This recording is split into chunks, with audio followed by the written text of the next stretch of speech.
இந்த சிட்டுக்குருவிகள் இருக்கே, அது வந்து யார் கூடு கட்டி வச்சிருந்தாலும் அதில வந்து அது வாழாதுங்க.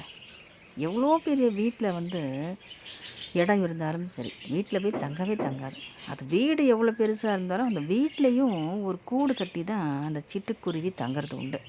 அங்க தான் வசிக்கும் அந்த சிட்டுக்குருவி. ஏன்னா, அதுக்கு பிடிச்சமான இடம் வந்து அதுதான்.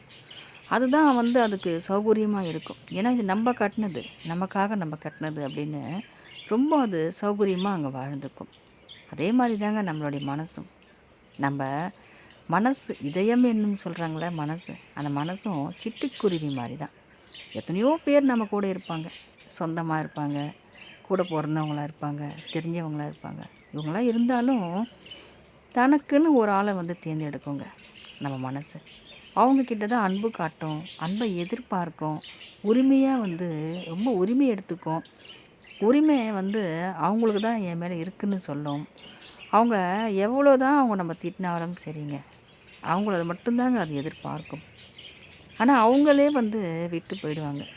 அந்த சிட்டுக்குருவி எவ்வளோ வந்து பிரகாசமா, ரொம்ப உல்லாசமா அது வந்து பறந்துட்டு, அது சிறக உடைச்சா, அது எவ்வளோ வந்து கஷ்டத்தில வந்து ஒரே இடத்துல சோகமா உட்காந்துருமோ, அதே மாரி தான் நம்ம மனசும். நம்ம பிடிச்சவங்க, நம்ம உரிமையா நெனைச்சவங்க, நம்ம அன்பா வந்து அவங்க கூட வாழ்ந்துட்டு இருந்தோமே, அவங்க நம்மள விட்டு போயிட்டாங்களேன்னு அந்த மனசும் உடைஞ்சு போயிடுங்க. சிறகுடைஞ்ச ஒரு சிட்டுக்குருவி மாரி நம்ம மனசும் ஆயிடும். அந்த மாரி சூழ்நிலையில தான் நம்ம வந்து ரொம்ப பலவீனமா இருப்போம். அப்பதாங்க நம்ம முருகர வணங்கணும். சிட்டுக்குருவியா நம்ம மனசு இன்னைக்கு இருக்குது. பலவீனத்தோட. பறக்க ஒரு சிறகு இல்லாம இருக்குது. சிறகு இருந்தும் பறக்க முடியாத ஒரு சூழ்நிலை. ஏன்னா, மனசு வந்து உடைஞ்சு போயிருக்கு. அப்ப நம்ம முருகர வந்து நம்ம வழிபடுறோம். நமக்கு அன்பு என்னங்க அன்பு? அன்பு கடலாவே அவர் இருப்பாருங்க. நம்போ சதா காலமும் அவர்கிட்டயே முருகர்கிட்டயே நம்ம முறையிட்டுக்கிட்டே இருக்கணும். என்னன்னா, சொல்லணும் இப்படி. அன்பானவங்க என்னை விட்டு போயிட்டாங்க. அவங்க தான் முருகன் எனக்கு வேணும்னு. எல்லாத்தையும் அவர் காலடியில நம்ம வச்சிடணும். சொல்லிக்கிட்டே இருக்கணும். அவங்க நம்மகிட்ட வந்து சேர்ற வரைக்கும் நம்ம சொல்லிகிட்டே இருக்கணும். அவங்க நமக்கானவங்களா இருந்தாங்கன்னா, நிச்சயமா அவங்க வேறு இடத்துல போமாட்டாங்க. நம்மக்கிட்ட வந்து சேர்த்துருவாரு முருகர். அவங்க நமக்கானவங்க இல்ல. அவங்க வேற ஒருத்தவங்கள வந்து திருமணமும் பண்ணிட்டு போயிட்டாங்கன்னு வச்சுக்கோங்களேன். அப்போ அவங்க வந்து நமக்கானவங்கள இருக்க மாட்டாங்க.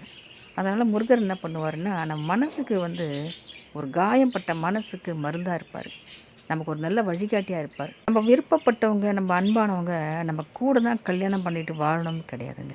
தூரமா இருந்தாலும் சரி, அவங்க அன்பு நமக்கு கிடைச்சா போதும். நம்ம நல்லா இருக்குமான்னு அவங்க விசாரிப்பாங்க. அவங்க நல்லா இருக்காங்களான்னு நமக்கு தெரிஞ்சாலே போதும். அதுவும் ஒரு அன்பு தான்.